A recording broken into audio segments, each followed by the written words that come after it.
किशनगढ़ के महाराज बहुत ही निर्मल, स्वच्छ, बुद्धिमान और चतुर राजा थे। उनके दरबार में 2 दरबारी थे, जिसमें से एक दरबारी तो उनकी हमेशा चापलूसी करता रहता था। उसके कहने के मुताबिक राजा भगवान का रूप होता है। जो राजा कहता है वही होता है, जो राजा की मर्जी होती है वही होकर रहता है। वहीं दूसरी ओर जो दूसरा दरबारी था वो चापलूसी में बिल्कुल विश्वास नहीं रखता था। वो सच का साथ देता था। उसके हिसाब से जो भी सच है वही कहना चाहिए था, और वह हमेशा कहता था कि सब कुछ उसकी मर्जी से चलता है। उसकी मर्जी के बगैर दुनिया में एक पत्ता भी नहीं हिलता। वो जो कहता है वही सच है। उसने जो सोचा है वही होता है। अब एक दिन की बात है, राजा को वो व्यक्ति जो सच कहता था वह अच्छा तो लगता था, और जो चापलूसी करता था उसकी बातें भी अच्छी लगती थी। तो उसने एक बार सोचा कि क्यों ना इनकी परीक्षा ली जाए और देखा जाए कि कौन सच्चा है और कौन झूठा, किसकी बात में ज्यादा दम है। सो उसने एक युक्ति निकाली। उसने 2 कद्दू मंगाए। बिल्कुल सामान दिखने वाले कद्दू थे। उसमें से एक कद्दू को उसने सावधानी से कटवाया और उसके अंदर हीरे जवाहरात भर दिए, और जो दूसरा कद्दू था वो ऐसे ही छोड़ दिया। दूसरे दिन दरबार में उसने एक कद्दू जो कि साधारण सा था वो उसने जो प्रभु भक्ति रखता था उस दरबारी को दे दिया, और जो दूसरा कद्दू था जिसके अंदर हीरे जवाहरात थे वो उसने चापलूसी करते हुए दरबारी को दे दिया। जबकि वो हीरे जवाहरात वाला कद्दू प्रभु इच्छा वाली दरबारी को देना चाहता था। खैर, दोनों अपने अपने कद्दू लेकर घर की ओर चले गए। दूसरे दिन जब वह दरबार लगा तो राजा को बड़ी उत्सुकता हो रही थी।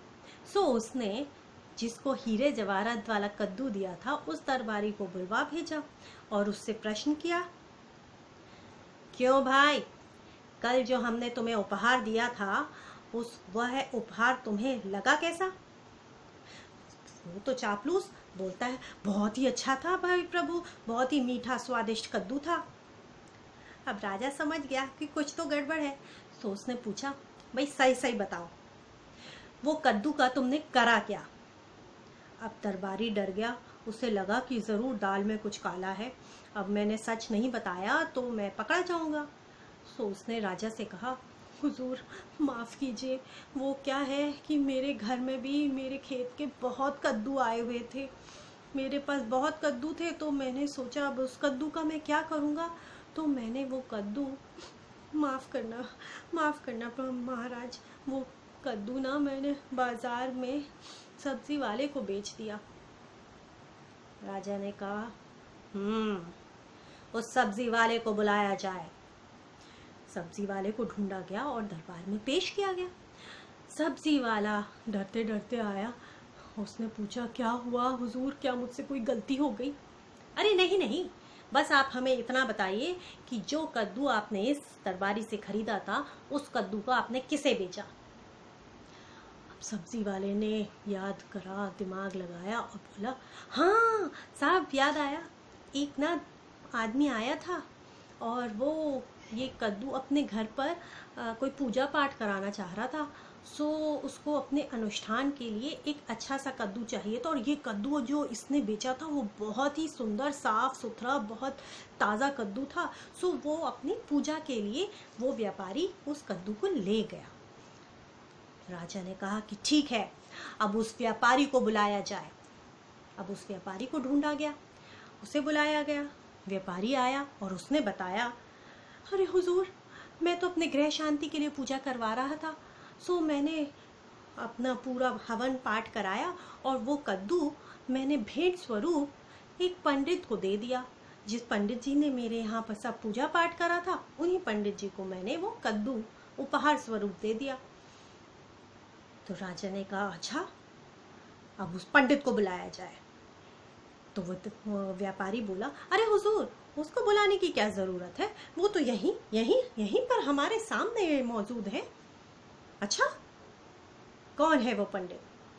तो जानते हैं कौन सामने आया? वही दरबारी जो कि हमेशा प्रभु इच्छा की बातें करा करता था, वह सामने आया। राजा ने उससे पूछा, तो कद्दू तुम्हारे पास है, क्या तुमने पका लिया? वो बोला, अरे हुजूर, मेरे माँ बाप ऊपर रब की तो बड़ी ही मेहरबानी है मुझ पर।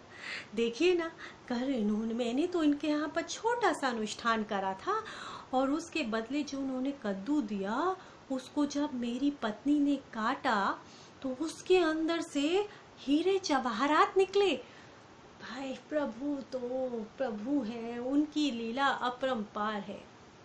महाराज मुस्कुराए और उन्होंने सारी बात कह सुनाई, और उसके बाद उन्होंने कहा, मान गया मैं तुम्हें, प्रभु की इच्छा के बगैर सच में कुछ नहीं होता, जो वो चाहते हैं वही होता है।